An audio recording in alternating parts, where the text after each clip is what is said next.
Alright, so normally I record these within the first couple days of each month, but June has already turned into kind of a crazy month. It was my niece's birthday, so she and my sister flew up to celebrate and spend time with family. So most of my weekend, or first weekend of this month, was kind of spent doing that. And a lot of other big things are happening in the coming weeks. Along with the fact that Street Fighter 6 dropped on June 2nd, I've been spending a lot of time with that game, focusing on that, learning, and trying to level up my game in Street Fighter, becoming a better player, hopefully. So far, it hasn't worked very well, but I'll talk about that more next month on that pickup, since that is a June game. As far as May goes, it was still a busy month towards the end of the month. Back-to-back weekends of doing things and going to two conventions. The biggest one for me probably being Combo Breaker, that was held in Schaumburg, Illinois, the big fighting game tournament. I usually try to go every year to hang out and kind of hang out with the street or the Vampire Savior, Darkstalkers community and just kind of check out some of the games. And this year they had a arcade room with a bunch of import arcade cabinets and some Capcom Big Blue with the Marvel fighting games and all that stuff. There's one lonely little shmup, Darius, sitting there. I ended up playing that. Unfortunately, I didn't get a chance to actually play the cabinet I wanted to, which was a Sega Lindbergh cabinet. It's a cabinet that I've been eyeing for a very long time that I wanted to kind of sit at, get a feel for, see what it was like. Unfortunately, I didn't get a chance because every time I passed through that room, there was always somebody on those cabinets. But that was, I'll get around to it. It wasn't something that I was really dead set on. I was kind of surprised to see him there. A lot of unique Capcom cabinets that I hadn't seen before, or at least seen only in pictures. Finally saw in person. It was kind of neat. And then the following weekend was Anime Central, or ACEN, which is one of the largest Midwest anime conventions that I used to go to a lot.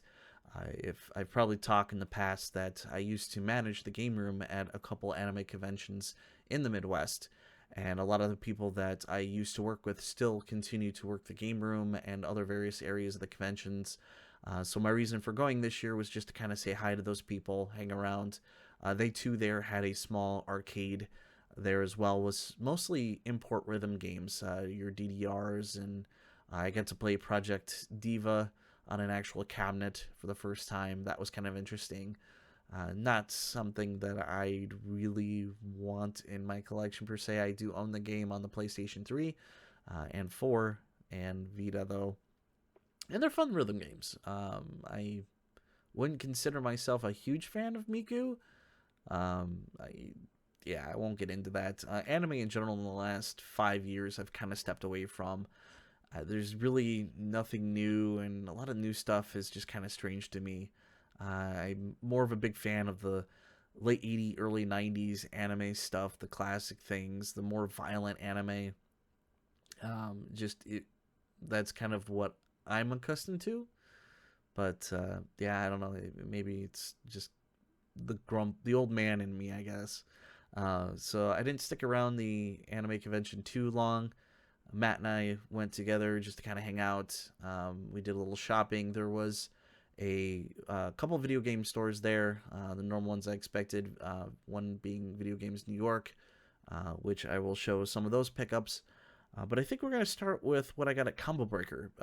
Not necessarily video game stuff, but video game related stuff, of course. Being there were a lot of artists there this year that had a lot of fighting game stuff and other little things. So we'll start with this little keychain that I got from Sigdios. I want to say was the name of the booth, but they had a nice little Darkstalkers acrylic keychain with the other side being Lilith, and the other fun thing is that the keychain is actually the shape of a bat, and I thought that was kind of cool. So I picked that up, and it's on a little Capcom candy cab. I don't remember the exact model, if it's like a Cute or an Impress or something of that sort, but I couldn't resist that. And then I also couldn't resist this other keychain, which is this guy here with the VMU for the Dreamcast along with a little Chow. Anything Dreamcast that catches my eye, I end up picking it up, and I really dug that, so I grabbed that. And then the big thing from Combo Breaker I got, and I saw this on Twitter, was this nice floofy pillow here of Sonic the Fighters.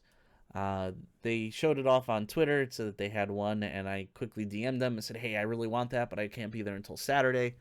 Would you hold it for me?" And the guy was super nice, and he said, "Yeah, we'll hold it for you." I did end up PayPaling him right away to hold it down, and I went and picked it up Saturday morning when I got there. It was the last one, or one of the only ones that they actually had at the convention. So I was super happy that I grabbed that. They do have some more available on their website, or will at some point in time. I actually had posted it on Twitter that I had gotten one and kind of showed it off, and they replied back and said they do have more coming. But that was super cool. This will actually, it has been sitting on my actual Sonic the Fighters arcade, or Sonic Championship, because that's what it was called here in the US. Same game. I've talked about that cabinet in some past videos of me kind of updating it, fixing it up, putting new coin box on the monitor and the controls, all of that stuff that I've kind of done to it. And that stuff is also on my socials as well. But that's where that pillow is going to go. That was the whole reason I wanted it. And the fact that you don't come across Sonic the Fighters items very often, especially here in the US. I know like Japan had the plushies and all that stuff, which I've never seen in person other than in a couple eBay auctions, and they go for stupid money. So there's that. Aside from that, at Video Games New York, I did pick up one game from them. And the reason it's kind of strange, it seems like every 3 months now I'm on this kick where I pick up one more Vita game. Just one more. And this one they had sitting here, this is Fast Striker, a shoot 'em up on the PlayStation Vita. This is release number 13 from East Asia Soft. And one that I regretted not picking up back when it was released originally. I've been kind of going back through that. I'm not really going for a full East Asia Soft Vita set. Simply because a lot of games are kind of hit and miss. You can actually see some of them back behind me here on this shelf. Most of the East Asia Soft games that I have picked up in the past from that collection. So it's not something I'm actively going for, but this was one that I did regret not getting just because it was a shmup. And I've seen it from time to time, and I finally just bit the bullet and said, yeah, I'm going to get that finally. So there's that. Picked that up from them. Another goofy thing that I picked up was the Zelda Pro Controller, simply because I like the design, and I run into this thing where if I have somebody playing couch co-op with me on the Switch, I kind of feel bad because I end up taking the Pro Controller and they're kind of stuck with the Joy-Cons. So I was like, you know what? I really like the design of the Zelda one. I am not a Zelda fan per se. If people know me that I'm not big on Nintendo's first-party IPs. I do not intend on picking up the game. I've watched people play it. It is not my style. I know people are probably going, blasphemy, how dare you? Why don't you enjoy it? It's just not for me. Most Nintendo stuff really isn't for me. Not that I have anything against the Switch. It is a shooter machine, and it's getting all kinds of arcade ports that I absolutely love. I can't say really too much bad about it other than the fact that the system is showing its age. But now I have a extra Switch controller, so whoever's playing couch co-op with me will be able to use that and not be stuck with the Joy-Cons. That said, I got a couple limited run releases here. Again, with the shooter theme here going, I got Jamestown Plus, which I was kind of surprised it was getting a physical release. I last played this on Steam with Matt and Greg when we used to hang out at the arcade, or the Arcade Impossible Barcade. And we had a good time. It's a very challenging game. I was, again, just kind of shocked this got a physical release finally after so many years. I really didn't expect that. I always thought that it would come around, like a year or two after the game released. I think it's been now almost 5 years, maybe longer, since this actually came out on Steam. And I don't remember if they actually had a PlayStation 4 release or not. I think it was only a Switch exclusive physically. So I thought that was interesting. So I picked it up, because why not? Then, of course, I also got the Geo Pocket Volume 2. Really excited about these games. I love the fact that we're getting these on a couple of collections for the Switch. It's making me happy because now I can go back to my physical Neo Geo Pocket Color collection and kind of curate that. Maybe get rid of some of the games that are in these collections Of course, I know right off the bat the Sonic one has not been re-released yet, so that one I'll be holding on to, and the console itself, just because I happen to have one.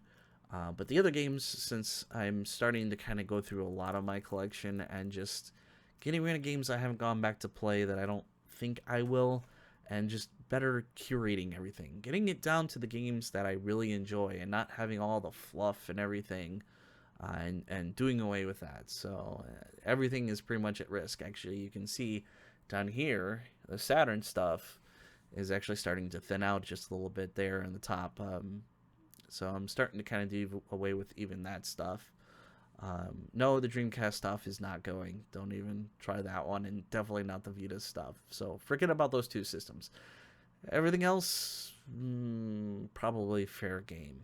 But yeah, that's a whole nother issue. So, also last month, I got to hang out with Adam Korlick and a couple of the guys from his Discord.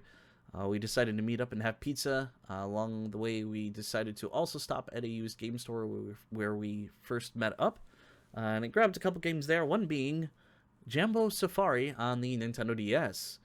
And I used to own this on the Wii. I sold that some time ago, and I actually was surprised to kind of find this out in the wild just randomly.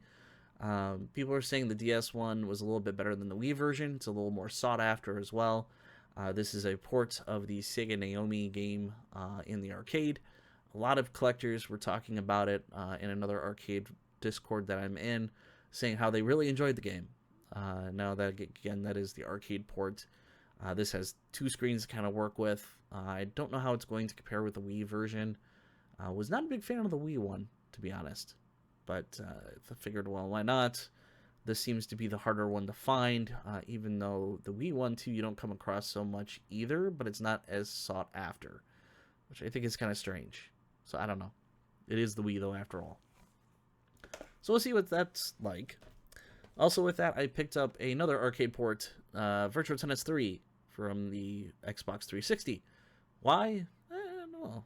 I kind of like the Virtua Tennis games. They're kind of fun. It was super cheap. It was only a couple bucks, and I was like, why not? Because I don't pick up stuff for the 360 very often.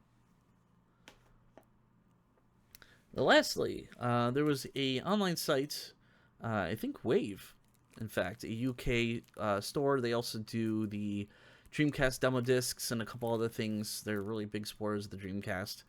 They had like a 2-hour blowout sale where certain games were like $5, and then shipping was like another $5. So essentially, I bought an indie game for $10, and that was Shadow Gangs. This is a homage to the Shinobi games back on the Sega Genesis. It's a platform action game, very challenging from what I've been told. I have not had a chance to pop it in myself yet, but I figured for $5 and it was in that sale, might as well have grabbed it. I kind of wish I had grabbed a couple other ones along the way, but I was like, nah. This one I kind of want to give more of a chance to play than the other two. So, or the one, I guess. I don't remember exactly how many there are. But, yeah, I figured it's just one more indie game for the collection. Again, not a set I'm going for fully. I'm happy with just the retail Dreamcast stuff I have. The indie stuff, I'm really in no hurry. I don't see them selling crazy fast. Yeah, sure, you got the collectors out there getting them, but not many people are actually going for a lot of the Dreamcast indie stuff. So I figure I can take my time on that. Kind of gradually just pick those up from time to time, especially when I see sales like that. If they're marked down to like $5 for a couple hours and you just snag them real quick and, save some extra money that way. But that's about it for May. June, again, is turning into quite a big one. I'm expecting a very big package in the next week or two. Super excited. It has been a long time goal of mine, a 8-year goal, in fact.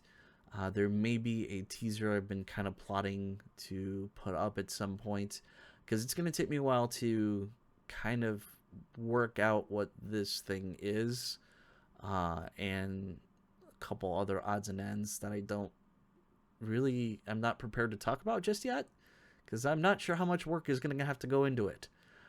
So that'll be kind of interesting. I've dropped hints on my socials if you want to go stalk me over there.